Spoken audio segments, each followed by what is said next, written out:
Hello అండి, Andhra Paris రుచులకి స్వాగతం. ఇవాళ మన వీడియోలో క్యాలీఫ్లవర్ టమాటా కర్రీ సింపుల్గా టేస్టీగా ఎలా ప్రిపేర్ చేసుకోవాలో చూద్దాము. సో మరి లేట్ చేయకుండా వీడియో చూసేయండి.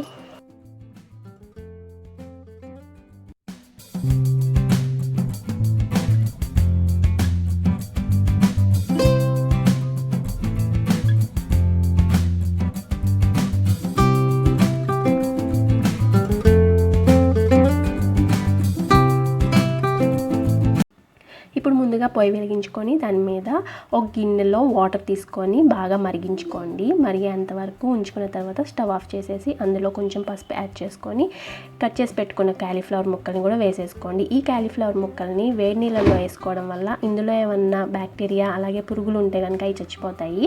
సో ఇలా హాట్ వాటర్లో వేసుకున్నాక ఒక 5 మినిట్స్ అలా వదిలేసిన తర్వాత ఒక 2 సార్లు క్లీన్ చేసుకొని పక్కన పెట్టుకోండి. ఇప్పుడు మరొక ప్యాన్ తీసుకొని అందులో 2 టేబుల్ స్పూన్ల ఆయిల్ యాడ్ చేసుకోవాలి.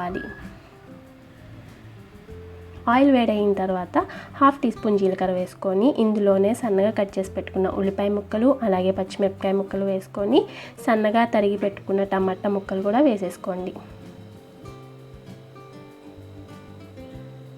ఇందులోనే కొంచెం 1/2 టీ స్పూన్ పసుపు, రుచికి సరిపడా ఉప్పు వేసుకొని బాగా కలుపుకోవాలి.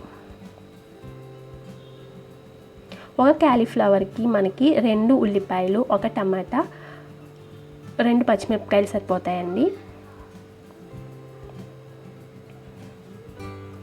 ఇప్పుడు ఇందులోనే కట్ చేసి పెట్టుకున్న బంగాళదుంప ఒక పెద్దది తీసుకొని యాడ్ చేసుకోవాలి.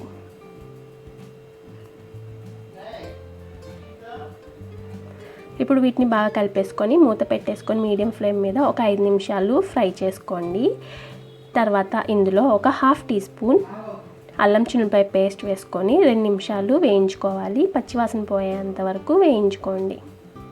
ఇప్పుడు ఇందులో మనం క్లీన్ చేసి పెట్టుకున్న క్యాలీఫ్లవర్ ముక్కల్ని కూడా వేసేసుకొని వీటన్నిటిని బాగా కలుపుకొని ఒకసారి ఉప్పు సరిపోయిందో లేదో చెక్ చేసుకొని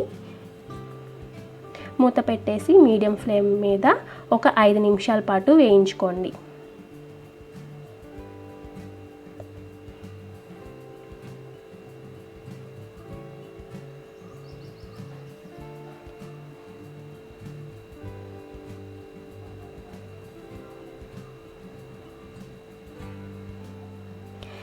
ఇలా వేగిన తర్వాత ఇందులో ఒక పెద్ద గ్లాస్ వాటర్ పోసుకోవాలి.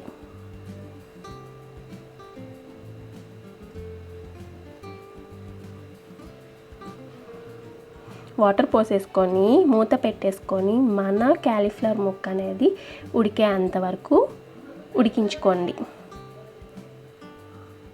మన కర్రీ అయిపోయింది. మ్యాక్సిమం 10 మినిట్స్లో అయిపోతుందండి. మీడియం ఫ్లేమ్లో పెట్టుకొని చేసుకొని ప్రాసెస్ అంతా. తర్వాత చివర్లో ఇందులో రుచికి సరిపడా కారం,